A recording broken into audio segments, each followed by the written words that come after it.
Ya, pemirsa, terima kasih Anda masih bergabung bersama kami dalam Market Opening, dan berikut ini kami sampaikan informasi terkait dengan top headlines pilihan redaksi IDX Channel ya, terkait dengan merger dari perusahaan Dekakorn, adanya Gojek, kemudian Tokopedia.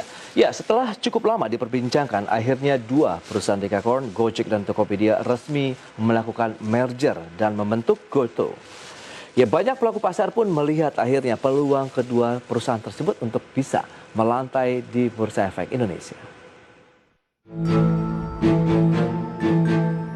Setelah cukup lama diperbincangkan, akhirnya Gojek dan Tokopedia resmi melakukan merger. Kedua unit usaha yang sudah bekerja sama sejak tahun 2015 dan sama-sama bergerak di bidang teknologi digital ini membentuk GoTo. Meski demikian, kedua perusahaan disebut akan tetap berdiri sebagai kesatuan tersendiri di bawah GoTo sebagai entitas baru. Hadirnya grup GoTo juga diharapkan akan semakin mendorong inklusi keuangan di Indonesia dan Asia Tenggara. CEO GoTo, Andre Sulistyo, seperti dikutip media meyakini, kedua perusahaan ini akan tumbuh signifikan dengan rencana penambahan satu entitas baru lagi, yaitu GoTo Financial. Sehingga mitra driver Gojek akan memiliki peluang pendapatan yang lebih besar. Sementara bagi penjual dan mitra merchant juga akan mendapatkan berbagai manfaat dan kesempatan untuk meningkatkan usahanya. Di sisi lain, bergabungnya dua perusahaan ini kembali memunculkan pertanyaan mengenai peluang Gojek dan Tokopedia untuk menjadi perusahaan tercatat di Bursa Efek Indonesia. Sebelumnya, Tokopedia menyatakan akan mempertimbangkan metode dual listing di dua bursa, yaitu Indonesia dan Amerika Serikat. Bursa Efek Indonesia sendiri akan mengejar pencatatan perdana saham atau Initial Public Offering atau IPO 3 perusahaan startup kelas kakap di tahun ini. Saat ini sudah ada 3 startup yang menyampaikan dokumen pendaftaran IPO-nya ini, meski tidak disebutkan perusahaan apa saja. Dan apabila Gojek siap untuk IPO, maka dana yang dihimpun berdasarkan riset Bloomberg memperkirakan valuasi perusahaan Gojek setelah merger dengan Tokopedia akan menghasilkan nilai kapitalisasi pasar sebesar 35 miliar hingga 40 miliar dolar Amerika atau setara 490 triliun hingga 560 triliun rupiah dengan kurs 14.000 rupiah per dolar Amerika. Sedangkan jika target dana yang dihimpun dalam IPO sebesar 10% saja dari valuasi keduanya, maka nilainya bisa mencapai 49 triliun hingga 56 triliun rupiah. Berbagai sumber IDX Channel.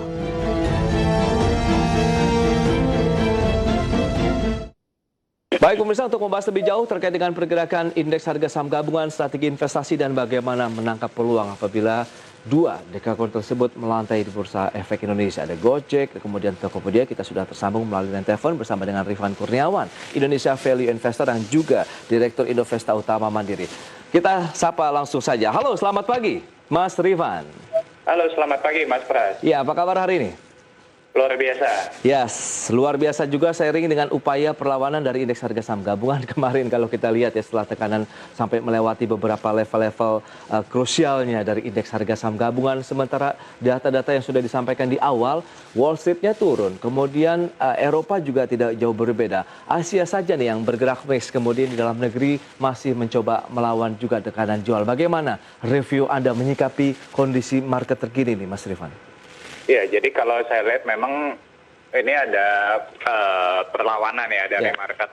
Ya, jadi memang sejumlah indeks regional itu melemah gitu ya.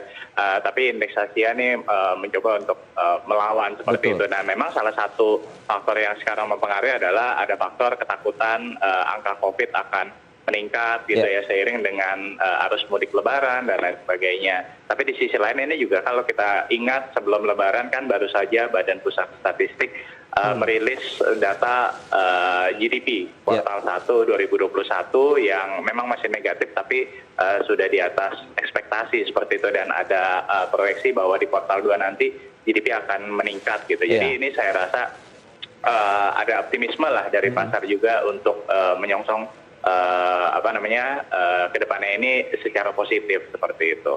Baik, tapi kalau Anda lihat pergerakan dari indeks harga saham gabungan sendiri, dari sisi valuasinya sendiri bagaimana Anda melihat? Apakah ini memang suatu harga yang wajar untuk indeks harga saham gabungan saat ini atau undervaluation? Karena beberapa analis juga memprediksikan bahwa peluang ada bottoming di level 5.700, kemudian 5.800. Apakah ini menjadi salah satu pertanda karena sudah meninggalkan level 5.800 untuk rebound kembali menuju paling tidak ke 5.900, Mas Rifan?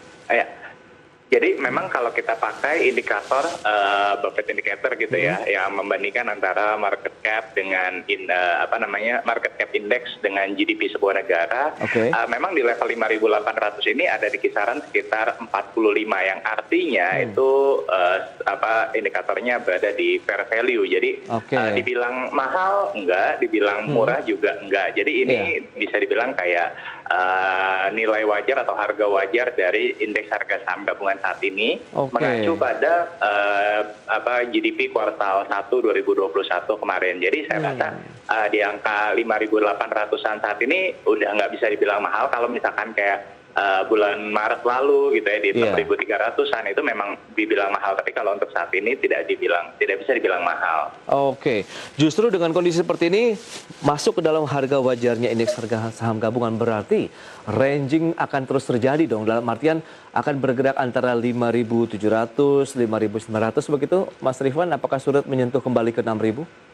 Ya, saya rasa market juga sekarang lagi mengamati rilisnya laporan keuangan terutama kuartal 1 2021 ya. Jadi karena satu hal kemarin sudah terjawab, yaitu GDP kuartal 1 ya sudah terjawab. Nah, sekarang nih market juga saya lihat lagi mengamati rilisnya laporan keuangan kuartal 1 2021 karena kan market juga pasti penasaran ya, investor penasaran. Ini gimana nih kinerja perusahaan di awal 2021 ini, kalau misalkan lebih baik dibandingkan dengan 2020 lalu, berarti kan sudah ada perbaikan, sudah ada recovery, dan itu yang saya rasa akan menjadi katalis positif buat IHSG dan juga sejumlah harga saham ke depannya. Ya, dan itu